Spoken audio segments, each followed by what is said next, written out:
Assalamualaikum warahmatullahi wabarakatuh. Alhamdulillahirabbil alamin. Kembali kita berjumpa dalam pembelajaran Al-Islam dengan subbahasan yaitu tarikh atau sejarah dakwah Nabi Muhammad SAW di Mekah, yakni di awal Nabi diangkat menjadi Rasul. Sebelum kita memulai kegiatan pembelajaran kita pada saat ini, alangkah lebih baiknya kita awali perjumpaan kita, pembelajaran kita dengan bersama-sama membaca basmalah. Bismillahirrahmanirrahim. Mudah-mudahan Allah Subhanahu wa taala menjadikan ilmu yang akan kita peroleh saat ini sebagai ilmu yang bermanfaat. Anak-anakku yang hebat-hebat, sebelum kita beranjak kepada pembahasan tentang dakwah Nabi Muhammad SAW di Mekah, mari kita amati terlebih dahulu tentang skema atau alur daripada kisah yang akan kita pelajari pada kesempatan kali ini. Peristiwa dakwah Nabi di Mekah, kita awali alurnya dengan kondisi masyarakat Mekah pada saat itu. Kemudian kita lanjut dengan kisah di mana Nabi SAW diangkat menjadi Rasul. Lalu kepada materi dakwah yang diamanahkan Allah kepada Nabi Muhammad SAW dan masuk kepada strategi dakwah, artinya strategi Nabi Muhammad menyampaikan materi dakwah yang diamanahkan. Kita masuk kepada pembahasan yang pertama, yaitu tentang kondisi masyarakat Arab. Dalam hal ini adalah Arab Mekah pada saat itu. Ada istilah kata jahiliyah, artinya mereka dalam keadaan jahiliyah. Kalau secara bahasanya adalah kebodohan, namun pengertiannya adalah menyimpang dari ajaran agama. Maksudnya agama di sini adalah karena sebelum Islam diturunkan, maksudnya dalam ini adalah sebelum diturunkan kepada Nabi Muhammad SAW, ajaran agama yang seharusnya mereka anut adalah ajaran agama Hanif yang sebelumnya, yaitu ajaran Nabi Isa, Nabi Musa, Nabi Ibrahim alaihissalam. Namun mereka menyimpang dari ajaran tersebut. Mereka sebagai penyembah berhala, di mana berhalanya itu ditaruh atau diletakkan di Baitullah, yaitu di Ka'bah. Di antara namanya adalah Hubay, Lata, Uzza, dan Manar. Ini yang terkenal, yang mereka taruh di Baitullah, mereka sembah di sana. Selain kondisi ini, di antara mereka juga kondisi kejahilihan mereka itu adalah membunuh bayi perempuan yang baru lahir. Karena mereka menganggap bayi tersebut sebagai suatu aib. Maka mereka bunuh bayi tersebut agar mereka terhindar dari rasa malu. Dan banyak beberapa kondisi selain yang ada di sini. Namun yang paling menonjol itu tadi, sebagai penyembah berhala yang ditaruh di Baitullah atau di Ka'bah, mereka sembah sehari-harinya. Selain juga kepercayaan mereka itu juga kepada Allah. Artinya mereka menduakan Allah Subhanahu wa taala. Inilah kondisi masyarakat Arab pada saat itu, sehingga Allah Subhanahu wa taala mengutus Nabi Muhammad untuk bisa memperbaiki kondisi masyarakat saat itu. Nah, pada usia 40 tahun Nabi Muhammad SAW diangkat menjadi Rasul yang bertepatan dengan 17 Ramadan atau 13 tahun sebelum Hijrah, 610 Masehi kurang lebih. Nabi sedang bertahanus pada saat itu. Bertahanus di sini artinya berdiam diri di Gua Hira. Gua Hira yang terletak di Jabal Nur, utara kota Makkah. Disinilah ayat pertama turun, yaitu surat Al-Alaq ayat 1-5, perintah membaca yang intinya adalah perintah membaca. Namun Nabi Muhammad SAW ketika diperintah Iqra, jawab Nabi, ma ana biqari. Iqra, ma ana biqari. Hal itu berulang-ulang sampai setelah itu semua proses selesai, Nabi Muhammad pulang ke rumah, bertemu dengan istri yaitu Khadijah. lalu minta untuk diselimuti karena merasa ketakutan, gemetaran. Lalu turunlah Al-Quran surat Al-Muddatsir ayat 1 sampai 7 yang isinya adalah tentang perintah untuk berdakwah. Ya ayyuhal muddatsir qum fa'anzir wa rabbaka fakabbir wa thiyabaka fatahhir warrujza fahjur wa la tamnun tastakfir. Ini adalah perintah Allah Subhanahu wa taala kepada Nabi Muhammad untuk tidak berselimut di dalam rumah. Tidak usah takut. Ayo ajak, perbaiki kondisi masyarakat Arab pada saat itu. Lantas apa yang disampaikan Rasulullah Shallallahu Alaihi Wasallam kepada masyarakat Arab Mekah pada saat itu? Yang Rasulullah sampaikan adalah pertama tentang keesaan Allah Subhanahu wa taala, mengajak penduduk Arab agar mengesahkan Allah, tidak menyembah berhala. Kemudian yang kedua, kesucian jiwa. Artinya jiwa mereka harus suci dari segala kesyirikan, dari kemusyrikan. Kemudian menjadikan bayi-bayi yang dilahirkan itu sebagai amanah, dirawat, dikasih sayangi. Kemudian yang ketiga, hari kiamat sebagai hari pembalasan, mengingatkan mereka bahwa setelah meninggal itu ada pembalasan, ada kehidupan kembali, mulai dari alam barzah sampai dengan hari akhirat nanti. Kemudian yang keempat, yang disampaikan oleh Rasulullah Shallallahu Alaihi Wasallam kepada Quraisy adalah tentang persaudaraan dan persatuan, di mana pada saat itu suku-suku saling mengunggulkan suku satu dengan suku yang lain, suku yang ini lebih unggul daripada suku yang ini, dan seterusnya.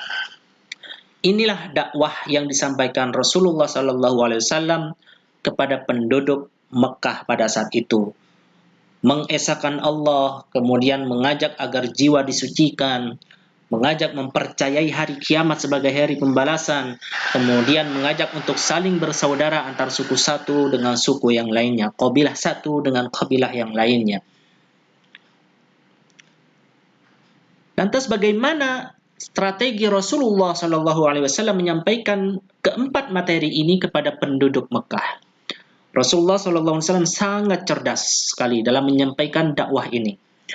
Mula-mula Rasulullah SAW menyampaikannya secara sembunyi-sembunyi selama kurang lebih 3-4 tahun. Menyampaikan secara sembunyi-sembunyi di sini adalah dengan mengajak orang terdekat dari keluarga, dari sahabat dekat Nabi SAW, seperti ada Khadijah, keluarga terdekat Nabi, yaitu istri beliau, Khadijah.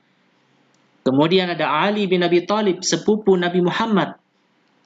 Kemudian ada Zaid bin Harisah, yaitu anak angkat daripada Nabi Muhammad. Abu Bakar sebagai sahabat terdekat Nabi. Kemudian ada Ummu Aiman sebagai pengasuh Nabi Muhammad. Ini yang mereka ajak. Ini yang diajak oleh Rasulullah SAW pertama-tama. Khadijah, Ali bin Abi Thalib, Zaid bin Harisah, Abu Bakar, dan Ummu Aiman. Dari kalangan terdekat terlebih dahulu. Dan alhamdulillah mereka semuanya mengimani apa yang Rasulullah SAW sampaikan. Kemudian berlanjut, Abu Bakar turut serta membantu Rasulullah SAW mendakwahkan Islam, sehingga masuklah Abdul Amar. Siapakah Abdul Amar ini? Abdul Amar ini adalah dari Bani Zuhrah. Kemudian ada Abu Ubaidah bin Jarrah. Kemudian ada Utsman bin Affan, ada Zubair bin Awam, ada Sa'ad bin Abi Waqqas, dan ada Talha bin Ubaidillah. Dan semuanya ini adalah disebut di dalam Islam sebagai as-sabiqunal awwalun. Mereka golongan-golongan pertama, generasi awal yang memeluk agama Islam.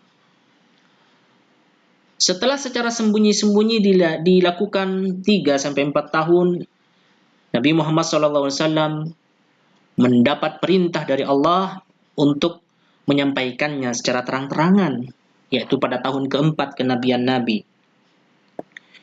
Hal itu dilandaskan dengan Quran Surat Asy-Syu'ara ayat 214-216. Apa yang Nabi lakukan dengan cara terang-terangan seperti ini?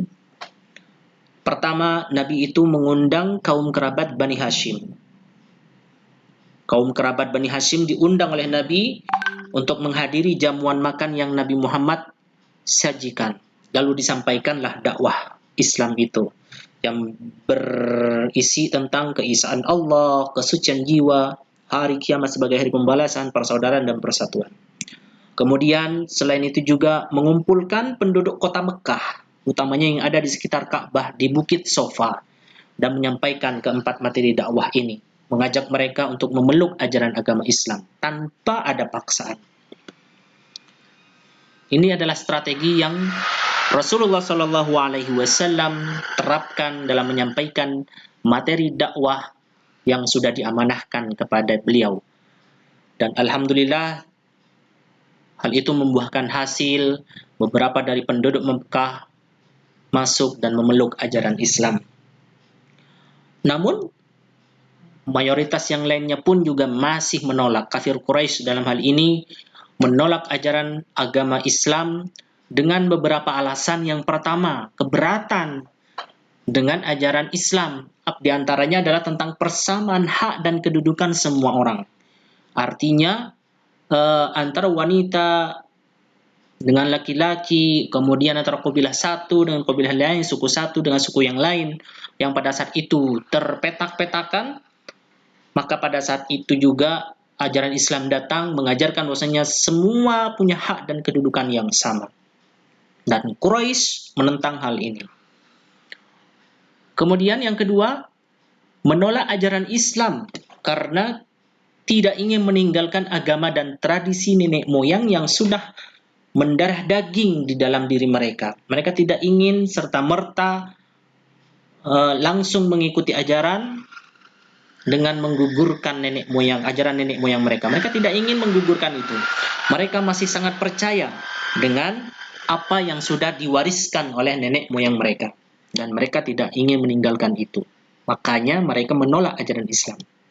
Kemudian mereka juga menolak ajaran Islam karena di dalam Islam ada ajaran kehidupan setelah mati. Sedangkan dalam fikir mereka setelah mati ya sudah, tidak ada kehidupan lagi. Seperti hewan meninggal, ya udah meninggal. Menjadi jasad dikubur selesai.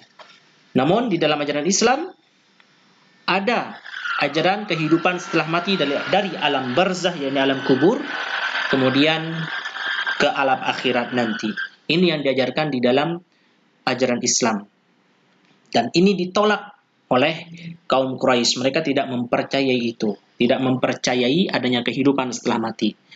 Kemudian, alasan yang keempat adalah kenapa mereka menentang dan berusaha menghentikan dakwah Nabi, karena Islam melarang untuk menyembah berhala yang selama ini mereka agung-agungkan dan mereka taruh di Ka'bah atau Baitullah. Ini adalah 4 alasan kenapa kaum Quraisy menolak dakwah Nabi Muhammad SAW.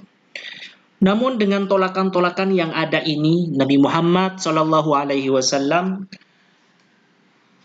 menghadapinya dengan penuh kesabaran. Karena Nabi sudah menjadi manusia pilihan yang Allah tunjuk untuk menjadi Rasulnya dengan sifat-sifat mulianya yang patut kita teladani.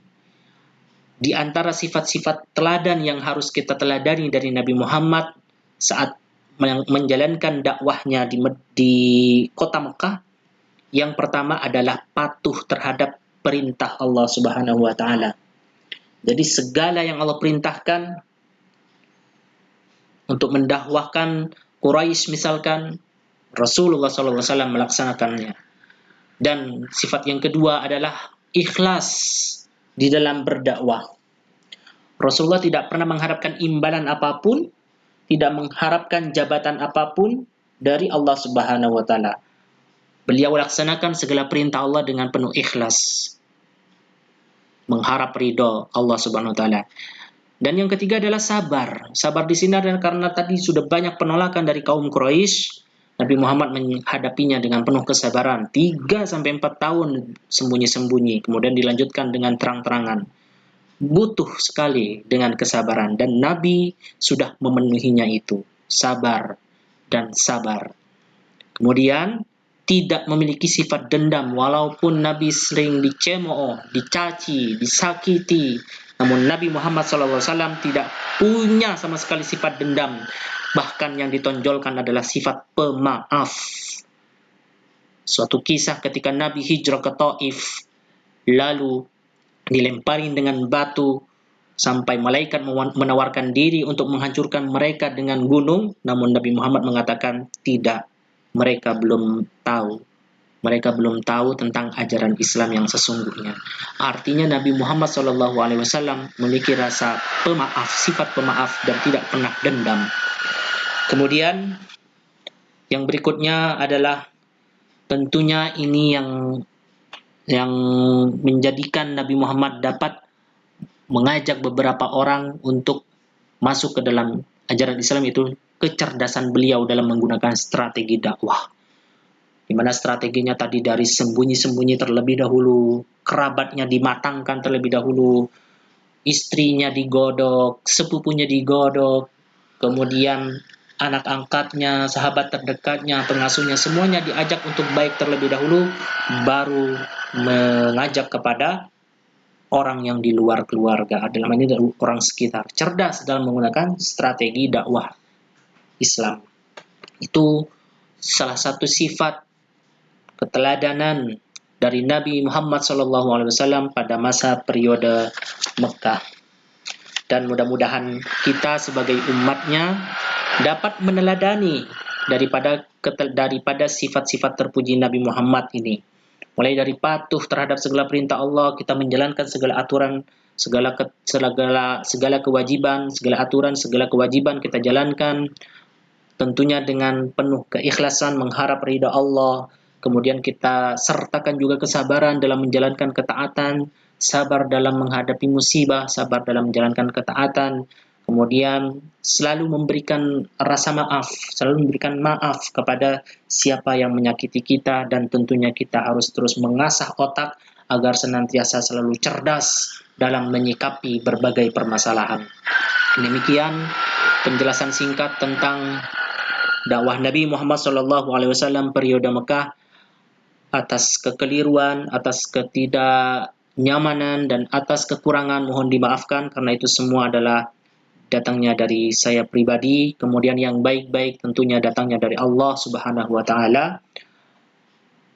Terima kasih atas segala perhatian. Kita tutup dengan bersama-sama membaca doa kafaratul majlis. Subhanakallahumma wa bihamdika asyhadu an la ilaha illa anta astaghfiruka wa atubu ilaik. Syukran, ilal liqa, pada pertemuan berikutnya. Tetap semangat. Allahu Akbar. Assalamualaikum warahmatullahi wabarakatuh.